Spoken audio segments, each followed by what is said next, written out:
Hi friends, welcome to Chaubisa study. आइए हम UPSC mains Sanskrit साहित्य के क्वेश्चन नंबर 1 के टॉपिक नंबर 2 को देखें। उसमें संधि प्रकरण लिखा हुआ है। संधि प्रकरण में हमारे पास कई सारी संधियां हैं। अच में बहुत सारी संधियां हैं, व्यंजन में बहुत सारी संधियां हैं, विसर्ग में बहुत सारी संधियां हैं। तो एक ब्रीफ स्टडी हम इसको देख लें, ऊपर ऊपर से हम देख लें, क्योंकि एक बच्चा जब इस लेवल पे आता है तो वो संधियों को जानता ही है। इसलिए हर टॉपिक के बारे में, हर संधि के बारे में 5-5 मिनट चर्चा कर ली जाए। उसके 4, 5, 10 उदाहरण आपको दे दिए जाएँ सिलेबस के रूप में।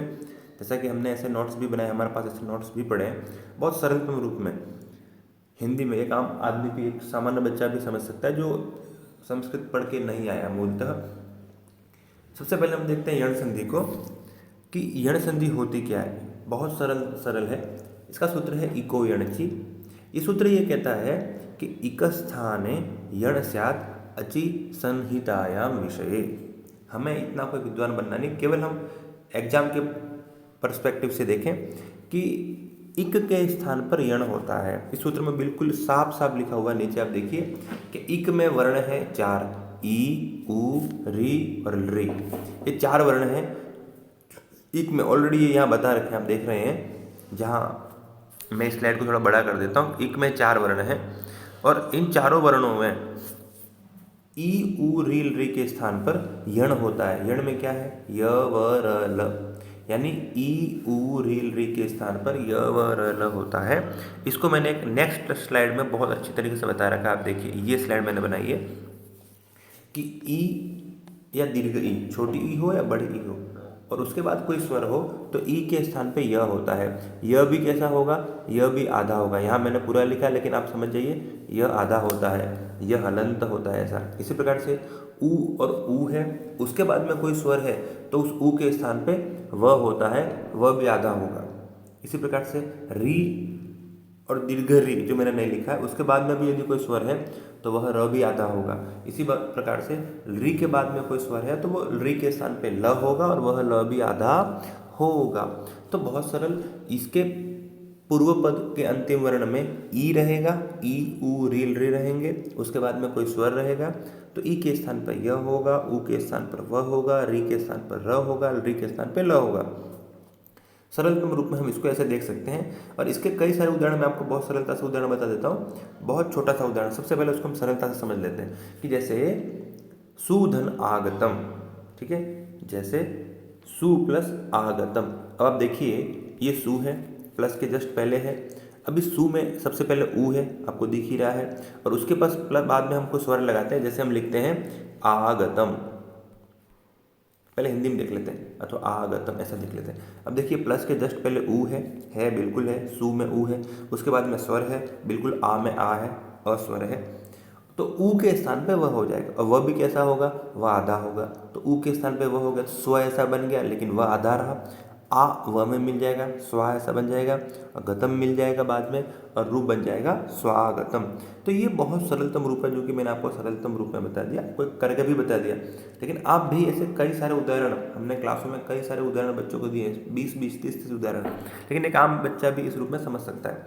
जैसे हम इसके अगले उदाहरण देखते हैं।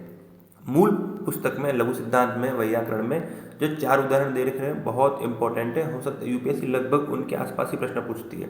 हमें इतना ही, जो बहुत ज़्यादा सूत्र दे रखे हैं उन्हें देखने की कोई ज़रूरत नहीं है। यूपीएससी के लिहाज से कोई इंपॉर्टेंट नहीं है। यूपीएससी ओनली 1 और 2 मार्क्स का क्वेश्चन पूछता है कि इसमें कौन सी संधि है और संधि करने वाला विधायक सूत्र कौन सा है। तो 4 इसने उदाहरण दे रखे हैं। अंतिम अनचित में ये उदाहरण दे रखे होंगे, क्योंकि बहुत सारी क्रिया होती है, हमें उसमें देखना नहीं। यहाँ देख लेते हैं हम, सबसे अंतिम में हम देख लेते हैं। देखिए, ये शुद्ध्युपास्य, हमें वैकल्पिक रूप की ओर भी ज़्यादा नहीं जाना है, हमें तो केवल जो मूल रूप है उनकी ओर ही जाना है। शुद्ध्युपास्य, यहाँ क्या होगा कि जैसे सुधि धन उपास्य, जैसे ये सुधि धन उपास्य। अब आप देखिए, यहाँ यह है, ई के स्थान पे यह हो जाएगा और रूप बन जाएगा शुद्ध्युपास्य। इसी प्रकार से रूप बनेगा। आप देखिए, मध्वरी का मैंने आपको बता ही दिया कि जैसे मधु धन अरि, तो यहाँ भी ऊ है, ऊ के स्थान पे आधा व हो जाएगा, रूप बन जाएगा मध्वरी। इसी प्रकार से आप देखिए, धात्रींश में जो है धात्री धन अंशः, अब ये देखिए कि यहाँ री है, ऋषि का री है, और ऋषि के री के स्थान पे आधा र होता है, तो त में से री चला गया और र जुड़ जाएगा, तो रूप बन जाएगा दात्रन, जो है ऐसा रूप बन जाएगा। कई सारे उदाहरण मैंने एक स्लाइड में बहुत आपके समझने के लिए 5-7 उदाहरण भी दिए हैं, उसको देख करके आप समझ भी सकते हैं। इसी प्रकार से एक उदाहरण बनेगा लाकृति का, तो री धन आकृति ही, ऐसा इसका संधि विच्छेद होगा, और री के स्थान पे जब ल हो जाएगा आधा ल, बाद में हम उसका संयोग कर देंगे तो ल में आ मिल जाएगा, लाकृति ही, ऐसा रूप बन जाएगा। ऐसे कई सारे उदाहरण यण संधि में बनते हैं। सामान्यतः ये 4-5 उदाहरण मैंने आपके सामने बता दिए। इन 4-5 उदाहरणों के माध्यम से आप यण संधि को समझ सकते हैं। और भी कई सारे उदाहरण, लेकिन आप इन 4 फॉर्मों को ही ध्यान रखिए जो ये 4 मूल में दे रखे हैं। मैंने वैयाकरण भी देखी थी, वैयाकरण में भी ये 4 ही मूलतः उदाहरण है। हाँ, उसकी क्रिया प्रक्रिया बहुत सारी बता रखी है, बहुत सारे सूत्र बता रखे हैं, उसमें हमें जाना नहीं है। हम तो केवल इन 4 चीज़ों को ध्यान रखें। यहाँ ये चीज़ ध्यान रखने लायक है कि यहाँ य जो होगा वो आधा होगा, व आधा होगा, र आधा होगा, ल आधा होगा। एक छोटी सी स्लाइड में मैंने कॉपी में ही, यहाँ रूम से ही जब मैं इसको रिकॉर्ड कर रहा हूँ तो कॉपी में ही आपके लिए मैंने छोटे से 5-10 उदाहरण दे रखे हैं कि जैसे सुधि धन उपास्य, शुद्ध्युपास्य, यहाँ ई के स्थान पे यह हो रहा है, यदि धन अपि, यद्यपि, मति धन अत्र, मत्यत्र। फिर उकार का मैंने देखा है मधुधन अरि, मध्वरि, अनुधन अयः, अन्वयः, सुधन आगतम, स्वागतम। ऐसे कई सारे उदाहरण आप देख सकते हैं। बहुत छोटे से फॉर्म में एक कॉपी के पत्ते पे मैंने लिख लिया ताकि आपको यदि इसका मैटर नहीं है और है तो भी आपको समझने में, रिवाइज करने में फ़ायदा हो। Thank you. तो ये हो गई यण संधि, इसको हम यही ख़त्म करते हैं क्योंकि 1 या 2 नंबर के क्वेश्चन आएंगे। बाद में हम एक और कोई संधि ले लेते हैं और आने वाले 5-10 स्लाइडों में संधि को बहुत सरलता से पूरी कर देंगे। Thank you.